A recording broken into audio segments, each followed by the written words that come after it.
মাটির চুলায় বানানো হচ্ছে রুটির মতো দেখতে বিশাল আকারের এক মজাদার খাবার। এই খাবারটি খেতে ভিড় লেগেই থাকে দোকানে।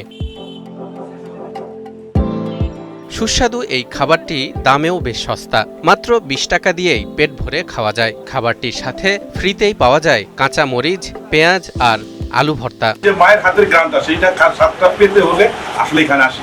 আমি মাসে একবার দুইবার করে আসি, এসে আমি খেয়ে যাই। আমরা খাই মোটামুটি গরম গরম পাওয়া যায়, মোটামুটি উন্নত।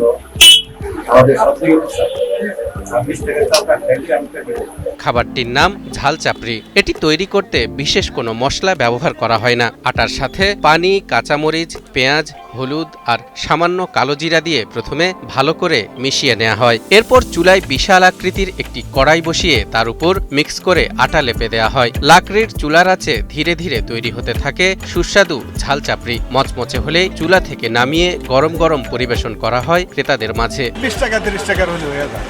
এটাই আপনার তো রিক্সা চালায় হলে আপনার পরে হলে বিকেল ৩টার দিকে বা ২টার দিকে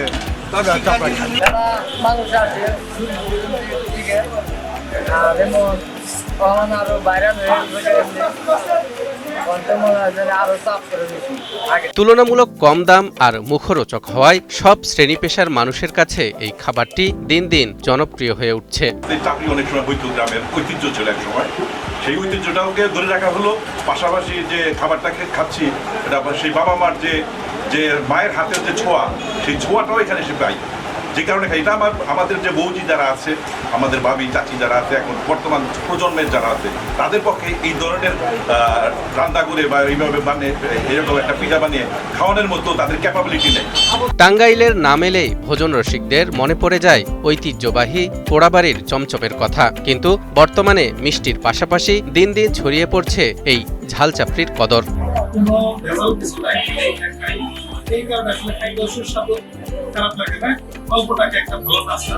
জানা যায় টাঙ্গাইলে ঝাল চাপড়ির বাণিজ্যিক প্রচলন শুরু হয় শহরের অফিস পাড়ায়। এই এলাকায় রয়েছে সরকারি বিভিন্ন অফিস আদালত, যার কারণে ভোরের আলো ফুটতেই বিভিন্ন জেলা উপজেলা থেকে নানা প্রয়োজনে ছুটে আসেন হাজারো মানুষ। আর এসব মানুষের খাবারের চাহিদা মেটাতে আদালত প্রাঙ্গণের হোটেলগুলোর নানা খাবারের পাশাপাশি রয়েছে এই ঝাল চাপড়ি। শুরুটা টাঙ্গাইলের আদালত প্রাঙ্গণে হলেও এর ব্যাপ্তি এখন জেলার ১২টি উপজেলা জুড়েই। চাহিদা বৃদ্ধি পাওয়ায় যেমন বেড়েছে দোকানের সংখ্যা, তেমনি বেড়েছে তাদের আয় রোজগার।